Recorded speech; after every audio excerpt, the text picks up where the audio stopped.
Okay, so yeah, this bag. If you want to hear me bragging about this bag and tell you how amazing it is and how it can hang all the things around it, tell me in the comments and I will make a video about that. But this time, I have come to you to discuss the matter of a basic film lighting.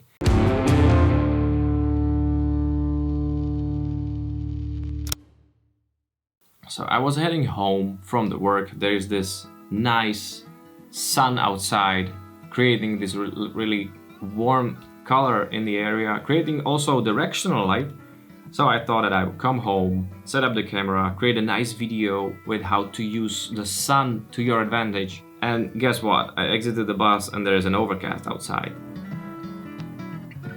With this overcast, you have light everywhere and at the same time nowhere. There are no hard shadows when the light is everywhere. You have to have some external light in the scene that would somehow shine and bring up the subject from the background. But as you can see, with this light, I look like everything else around me. The overcast is really a powerful weapon because you have light everywhere and there are no hard shadows, which is a good thing and at the same time bad thing.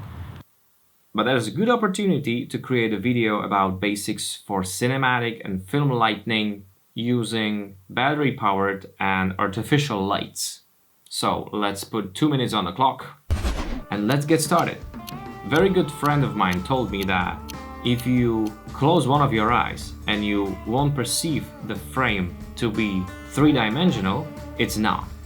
And you have to use light to trick your eye to think that that's three-dimensional. If your one eye can perceive it, two eyes will perceive it without the problem, and you will have that depth of field inside a frame. For example, around me, I have 5 lights. Those are helping me to create that depth for you inside a video. If you look outside, there is an overcast. Overcast means that there is kind of a light dome above you that's creating even light and shining everything evenly and making it flat. What does flat mean? There is no directional light. No one is standing out. No one is fading in the background. There are no harsh shadows. Everything looks the same. How do we trick that? You can bring around your lights, those tubes, LED lights, but if you will place them in the frame, they are small. Their emitting power is not that spread as the one above you. So I will demonstrate. If you will zoom in on your frame, you can see that more of the things are hidden in the frame. And I'm kind of talking or maybe looking at this neon sign. You perceive it as the neon sign is really kind of this way in front of me. But that's just the power tube. It's not a real light. Place it there so you won't perceive that there is any external light over here. There is this one light that's actually kind of mimicking the sunlight. But this one is just the power tube. I have set it up over here to kind of trick you into thinking that there is something actually over here. And that's the trick in the cinematography. You place the light outside of the viewer's notice, but he sees the light and he believes it's of a natural source. That's the thing. That light over there is natural and not artificial. And one more thing. If I would be to put this down, there are LED lights underneath it, creating harsh light.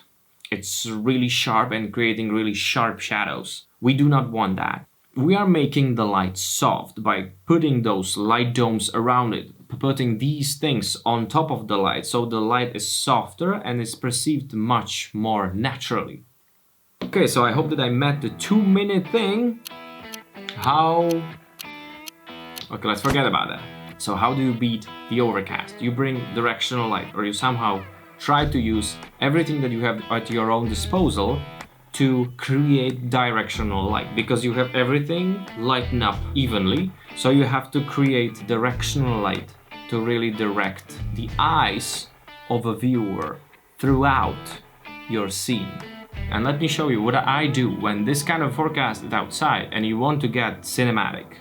Inside, of course.